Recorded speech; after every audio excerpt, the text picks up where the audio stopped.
आज की इस वीडियो में हम आपसे बताने वाले हैं कि आप सब किस तरह से अपना स्ट्रगल कर सकते हैं। ठीक है, आप सबसे पहले 10th किए, अब 12th। वीडियो का मेन टॉपिक है 12th के बाद आप क्या कर सकते हैं अपने नेक्स्ट फ्यूचर के लिए, आपको क्या करना है। हम आप लोग इस वीडियो में अच्छे से बताएंगे, आपको समझाने की कोशिश करें, तो आप लोग वीडियो को लास्ट तक देखिए, अच्छे से ध्यान से देखिएगा और समझ पाएंगे। तो सबसे पहले आप 10th किए, 10th के 2 साल बाद आप 12th किए, ठीक है। 12th कंप्लीट हुआ, उसके बाद किसी का मन में रहता है कि हमको डॉक्टरी लाइन में जाना है, ठीक है, और किसी का मन में रहता है हमको बिजनेस करना है, और सबका अलग अलग चॉइस है। किसी का मन रहता है किसी का मन रहता है पुलिस इंस्पेक्टर दरोगा एसपी। अगर इस सब आपका मन में एक्सपीरियंस है, कंपटीशन के लाइन में जनरल कंपटीशन जीके जीएस जिसमें कि जीके जीएस वगैरह बैठे थे, तो आप पूरा एकदम मन बना लिया कि हमको पुलिस विभाग में नहीं जाना, जनरल कंपटीशन में नहीं जाना, तो आप जो है सबसे पहले उनको कमी करते हैं जो जनरल कंपटीशन करते हैं। उसके लिए सबसे बेहतर हुआ आप आर्ट्स लीजिए, और आर्ट्स में आप अगर आप 12th में आर्ट्स की तो और लिया रहता है, उसके बाद आप आर्ट्स लीजिए, उसमें हिस्ट्री पॉलिटी इकोनॉमिक्स, आप हिस्ट्री को मेन में रख लीजिए, 12th में रीजन खाइए, ठीक। उसके बाद आप आगे का पढ़ाई चालू कीजिए, और उसी के साथ साथ तुरंत इंस्टेंट आप किसी भी अच्छी टीचर कोर्स लीजिए। जनरल कंपटीशन का जो मैथ, सबसे पहले आप जो है मैथ और रीजनिंग का कोर्स लीजिए। मैथ और रीजनिंग के साथ साथ रीजनिंग खत्म कीजिए, उसके बाद आप कोर्स कीजिए जीके जीएस जीके जीएस का जो कोर्स कीजिए, लगभग 1.5 साल के अंदर आपका कोर्स सिलेबस खत्म हो जाएगा, ठीक है। दोनों चीज़ मैथ हो जाएगा, 6 साल में मतलब मैथ रीजनिंग खत्म हो जाएगा, उसके बाद जीके जीएस खत्म हो जाएगा, आपको 8-9 मान लीजिए 1.5 साल में सब्जेक्ट खत्म हो गया, आप रिविजन कीजिए। उसके बाद आपको लगेगा आजकल तो ग्रेजुएशन जो है 4 साल का हो गया, 3 साल का भी होता है, तो 3 साल में आपको जो तैयारी कर लेना है। उसके बाद आपको बैठना है पुलिस में, दरोगा में, उसके साथ भी बैठ सकते हैं जो 18 साल का एज हो गया आगे बैठे, लेकिन आपका तैयारी नहीं गिरेगा तो बैठ गिरेगा इसलिए उसको 3 साल के कंप्लीट होगा, अच्छी दरोगा का एग्जाम दीजिए, दरोगा लेवल का ग्रेजुएशन लेवल से दरोगा का एग्जाम दीजिए, और पूरा दिन तैयारी के साथ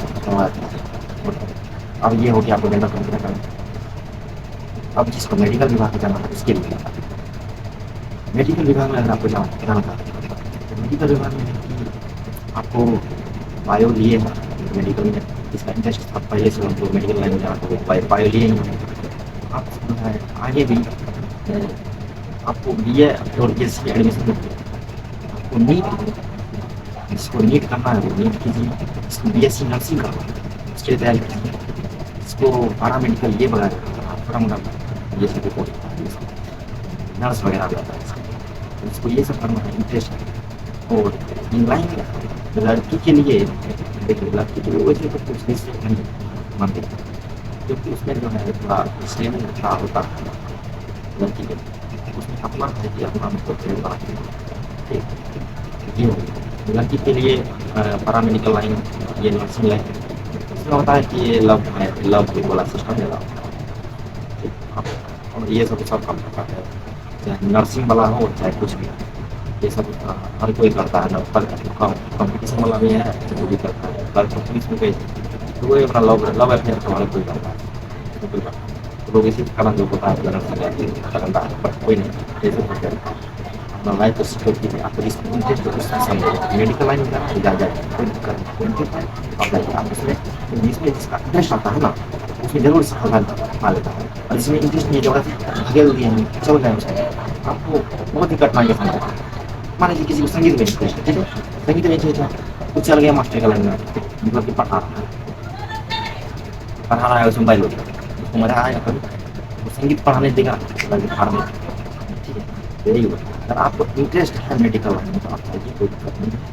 और आप नीट का एग्जाम, नीट का सबसे पहले आप तैयारी कीजिए, नीट का तैयारी कर लीजिएगा लगभग 1 साल, एक साथ आगे तगड़ा लग जाता है, तुरंत आप बायो कर लो। आपको लग रहा है एकदम तगड़ा तरीके से कर ले, तुरंत के बाद तुरंत इंस्टेंट दे सकते हैं नीट, उसका तैयारी अच्छा है, उसमें फर्स्ट अटेम्प्ट में निकाल देता है, लेकिन अच्छा होता नहीं निकालता है। आप जो नीट के तुरंत के बाद तुरंत बैठना है, आपको तुरंत कोर्स लेना है किसी और अच्छे इंस्टीट्यूट से लेना है कोर्स, और ऑफलाइन भी ले सकते हैं।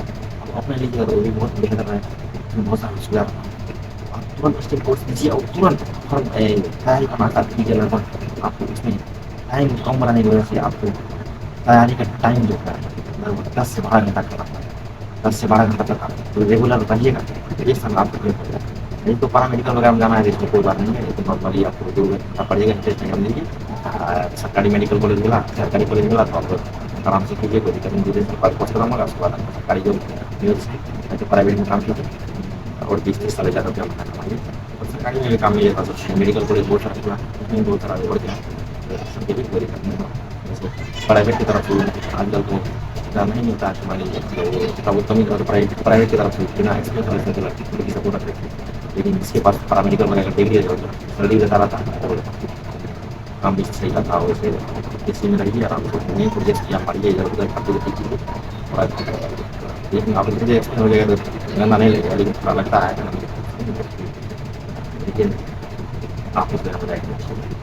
उसके बाद हम बात करते हैं इंजीनियर से, जिसका 12th में पीसी है, फिजिक्स केमिस्ट्री में आता है, इसके लिए बोल दीजिए आप जो जेई दीजिए, जेई जेई को जेई का प्रिपरेशन कीजिए, 1 साल एग्जाम दीजिए, अच्छे रैंक लाइए, अच्छी कॉलेज पाइए। उसके बाद अगर मान लीजिए किसी को जेई नहीं कर पाए तो डिप्लोमा कर लीजिए। डिप्लोमा जो है आपको 2 साल में खत्म हो जाएगा, पीसीएम 2 साल में आपको खत्म हो जाएगा डिप्लोमा, पॉलिटेक्निक इंजीनियरिंग। उसके बाद आप बीटेक कर लीजिए। आपको बहुत नहीं तो नहीं करते, अगर अपना सरकारी कॉलेज है तो ठीक ठाक पोजीशन रहेगा, मिल जाता है स्टार्टिंग में। अगर प्राइवेट कॉलेज से है तो मतलब गड़बड़ ही है, इसलिए आजकल के टाइम पर प्राइवेट कॉलेज वाला कोई नहीं चाहता है कंपनी में हायर करना चाहिए, और ये तो कंपनी में ही होती है। उसके बाद अगर आई टी आई भी किए हैं तो भी सही है। और ये जो पॉलिटेक्निक करने के बाद आपको रेलवे में जॉब मिल जाएगा, ALP सब का मिलता है। तो यही सब होता है, तो फिर आपको जनरल कम्युनिकेशन की मूव करना पड़ेगा रेलवे में जॉब पाने के लिए, क्योंकि इसमें बहुत ज़्यादा रेलवे में 1 साल में 5,000 वैकेंसी आता है, ALP टेक्नीशियन 5,000 आता है। उसमें विद्यार्थी भरता है 10 लाख 20 लाख 25 लाख 30 लाख विद्यार्थी फॉर्म डालता है। आप समझ ही सकते हैं कि कितना बड़ा कॉम्पिटिशन है। आपका कट ऑफ 100 में 80 जाएगा, 100 में 90 जाएगा, 100 में 95 जाएगा, ऐसे कट जाता है। तो आपको डरना नहीं, आप उसमें जाइएगा तो आप भी उस तरह से अपना तरीका से मान के जाइएगा कि इसको इंजीनियर बनना है। फिर बात इसमें किसी को मान लीजिए किसी को बिजनेस करना तो कॉमर्स लीजिए, 12th से आप अपना बिजनेस करना। 12th में कौन 12th पास कीजिए, बिजनेस कर मतलब वो करने के उसके बाद जो है देखो कीजिए, आराम से कोई दिक्कत नहीं होगा। यही सब होता है, कोई विशेष नहीं है बस। तो आप लोगों को वीडियो कैसा लगा कमेंट करके जरूर बताइए। और आपको नेक्स्ट वीडियो किस, अगर मान लीजिए किसी को पूछना है कि जेई का बैच किससे है, दौरा का बैच किससे है, कॉम्पिटिशन का बैच किससे है, जीके बेस किससे पड़े, मैथ बिल्डिंग किससे पड़े, ये सब सिक्योर और मेरे लिए बात किया